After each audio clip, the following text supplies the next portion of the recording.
Kasalukuyang lagay ni Stephen Holt at Japet Aguilar sa koponan ng Barangay Ginebra, inilatag ni Coach Tim Cone. Habang papalapit ang bakbakan ng Ginebra at Converge, Ginebra at Magnolia, nagwiwis si Coach Tim Cone na makasama ang dalawang player na nabanggit at si Jordan Heading. Pinabulaanan ng balitang ilalabas niya ang lahat sa laban ng Converge at Ginebra para makabawi kay Coach Tim Cone. Bunga ng hindi pagkakasama sa hanay ng Gilas, Pilipinas. Tutukan po natin ang lahat ng yan. Pero bago yan, pakisubscribe, like, and share na lang muna para pareho tayong updated. Baldado na ang Barangay Ginebra pagpasok pa lamang ng 49th season ng PBA, bunga ng pagkawala ni Jamie Malonzo, Isaac Co at Maya Gray. Subalit tila hindi pa natatapos ang kalbaryo ng kupunan nang magtamo ng injury si Japet at Holt sa bakbakan versus Hong Kong Eastern. Tanong, ano ang kasalukuyang lagay ng dalawa? Tutukan natin si Coach Tim sa report ni Roman Zures ng ABS-CBN News. Sa puntong ito, araw-araw sila o pwedeng linggo-linggo. Hindi kami sigurado dahil sobrang bilis mula nung magka-injury sila. May injury sa tuhod si Stephen, parang hyperextension or bone bruise. Dahil again, hindi kami 100% sure dahil mga paon ng observation pa lang to. Si Japet may groin pull. Hindi pa namin alam kung gaano kalala. Pero nakascan na siya ng MRI at titingnan namin yon kapag pwede na. Grabe, no? Laki ng problema ng Ginebra. Nawala si Jamie, nawala si Isaac Go, nawala rin si Maya Gray. Tapos ngayon, si Stephen Holt at si Japet Aguilar naman. Inuulan sila ng injury, di ba? At masakit yun sa team na inaasahan ng kanyang fans. Alam naman natin kasi na sobrang laki ng komunidad ng Barangay Ginebra. Kaya sobrang mahirap yun para sa buong koponan. Base kay Coach Tim, hindi pa nila alam kung gaano kalala yung injury ni Japet. Si Japet na inaasahan nila sa gitna. Si Holt ganun din. Ang laki din ang inaasahan nila dito. Kaya problema talaga to kapag nawala silang dalawa dyan. Sa December 21, bukas po yan, may laban sila sa Batangas. Kalaban nila ang grupo ni Jordan Heading at ni Justin Baltasar na Converge. Nung pumasok si Balti sa Converge, nakadalawa na silang panalo. Ibig sabihin medyo nakukuha na nila yung rhythm nila. Nakukuha na rin nila yung chemistry.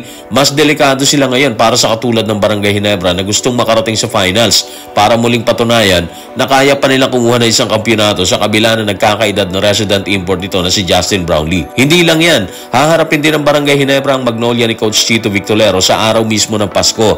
Sa ngayon, habang tinetape natin ang episode na to sa playoffs, isa pa lang ang panalo ng Mags. Hindi pa natin alam kung mananalo sila versus NLEX, pero sabi nga nila kahit ano pa maging resulta ng laban ng NLEX at Mags, nananatiling banta ang grupo ni Coach Chito sa Ginebra sa araw ng Pasko yan. Sa patuloy na paglalahad ni Coach Tim Cone sa media, hindi na nito naiwasang banggitin ang paparating na bakbakan ng grupo ng Converge at Magnolia.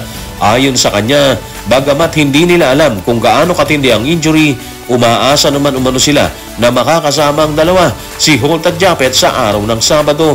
Narito ang kanyang paglalahad. Tutukan natin si Coach Tim sa report ni Roman Zures ng ABS-CBN News. Umaasa ako na mas gagaling si Stephen. Si Japet, medyo mas matatagalan pero wala pa tayong alam na kasiguruhan sa puntong to. Sana makasama na namin sila sa Sabado, kung hindi man kahit sa Pasko sana.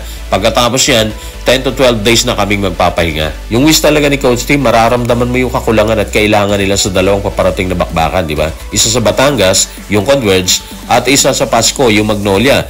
Manila Clasico yan, kaya parang sobrang mahalaga sa parehong Ginebra at Magnolia. Base sa pananaw ni Coach Tim, posible na mapabilis ng konti yung recovery ni Stephen Holt kumpara kay Japet. Good news pa rin yun kumpara naman sa balita na hindi sila pwedeng maglaro pareho. Pero wish talaga ni Coach Tim na makasama nila yung dalawa sa mga labang nabanggit. Katulad ng sinabi natin, dalawang sunod na nanalo na ang Converge mula nung pumasok si Balti. Yung Magnolia, nananatiling banta pa rin sa kanila yon kahit 1-4 ang standing nila, yung kartada nila. Isang panalo at 4 na talo. Alam kasi natin na paghahandaan ng grupo ni Coach Chito ang Barangay Ginebra sa araw ng Pasko. Siyempre, ganun din ang Ginebra. Pero ibang maganda ang nasa ilalim ng standing, ha? Mas inspirado sila at mas determinadong bumangon sa 1-4 na kartada. Nung huling laban ng Ginebra, kinaya naman nila yung terra firma. Nagtulong-tulong sila doon. Like si Brownlee may 49 points. Si RJ Barrientos may 18 points. At si Troy Rosario, meron siyang 17 puntos.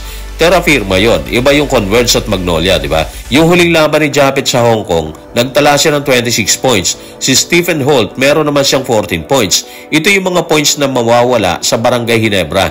Mga puntos na kailangan takpan ni Brownlee, ni Barrientos, Troy Rosario at iba pa para hindi sila maiwan ng Magnolia at Converge sa bakbakan. Habang inaalala ni Coach Tim ang magiging komposisyon ng kanyang koponan sa pagsabak nila sa Converge at Magnolia, pinabulaanan naman ni Jordan Heading ang isyong ibubuhos niya ang lahat laban sa Ginebra para umano bumawi sa hindi nito pagpasok sa hanay ng Gilas Pilipinas na pinamumunuan ni Coach Tim Cone. Narito ang kanyang pahayag.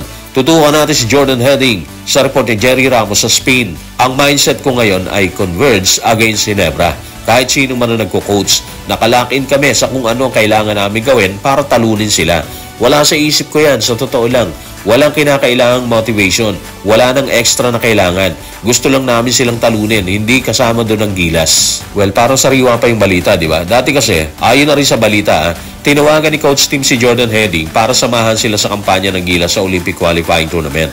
Unfortunately, nung time na yon, nakasked na si Jordan Heading sa Strong Group Athletics para tumulak dito sa Dubai. Tapos, yung pinaka-main reason ata niya is yung pagbubuntis ng wifey niya. Yun yung pinaka-rason bakit hindi niya pinaunlakan ng imbitasyon ni Coach Tim para sa Gilas Pilipinas.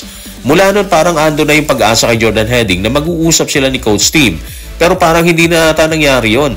So ngayon, ito yung binubusisi sa kanya ng media. Kung may nakatanim ba raw na paghihigante or pagbawi kay Coach Tim, at malinaw naman yung sinabi niya, wala sa isip niya lahat ng yon.